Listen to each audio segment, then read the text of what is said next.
welcome back to Houston Life. If you blinked, you probably missed it. The Houston Livestock Show and Rodeo came to a close yesterday. I feel like it was just yesterday we were out there for opening day. For Reba. Over in the blink of an eye. Yeah. Well, a lot of folks will need to recover for at least a few days. Okay, I'm one of those people. But also those hardworking chefs in the business.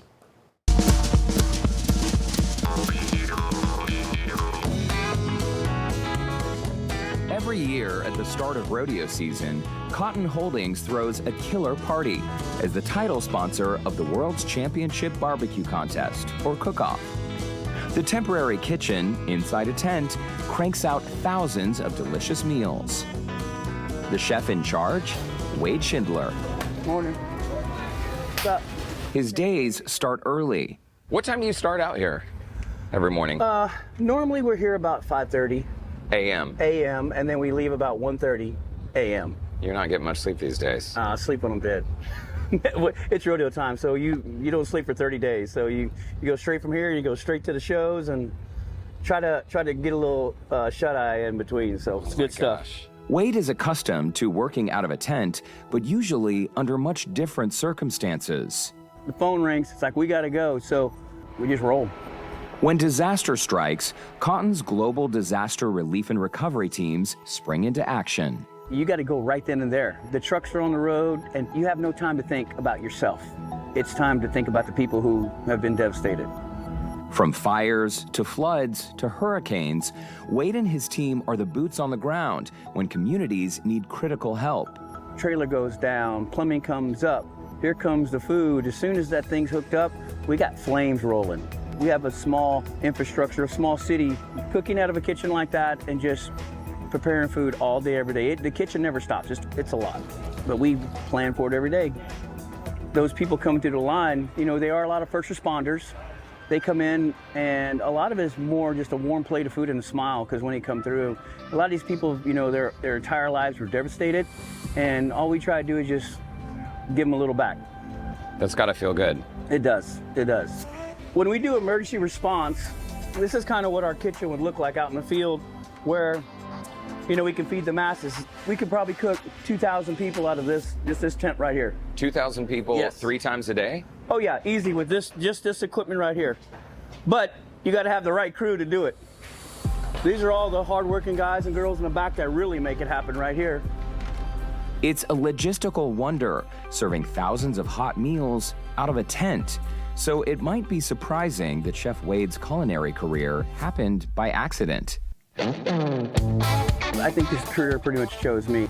Like 2 weeks out of high school, I went to Western Culinary in Portland, Oregon.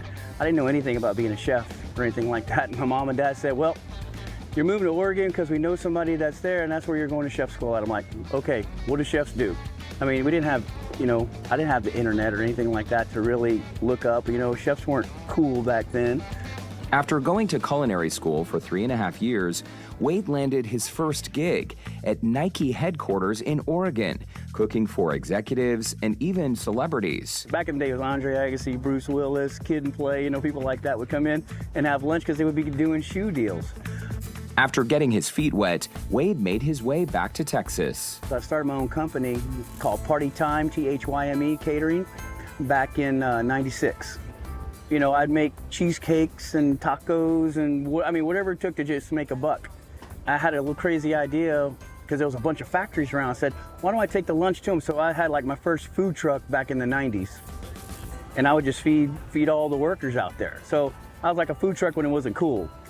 The food truck then turned into restaurants in Columbus, Round Top, and LaGrange. I had kind of dabbled in the restaurant thing for a while, but I always the true love just really came back to catering and feeding the masses. Wade then landed his biggest gig yet, executive chef of Cotton Culinary, feeding thousands when they need it most. You and your team, you're first responders. Oh, definitely. We are definitely first responders. We're the first responders to the first responders. We have served many, many, many meals, probably in the millions. We're a team here. I mean, we all work together, cry together, and have fun together. I can speak for all these people that are here that when we go out into the field, it's really that instant gratification when you look at somebody and you know, like, man, I probably haven't eaten in a while, or you know, they lost everything. And so if you can just make them feel a little bit better with a hot meal, I mean, it really, really, it kind of warms your heart. And who knows where he's headed next? Fire, flood, hurricane, you name it. Wade and his team are ready to go. Serving food, the ultimate love language. That was so nice. I can barely cook out of my own kitchen. They do it out of a tent. Incredibly well. Hey, by the way, we have shared a link to learn more about Chef Wade Schindler and Cotton Holdings' work in the community and beyond. Just visit our website, HoustonLife.tv, and look for that scene on Houston Life section. All right, awesome.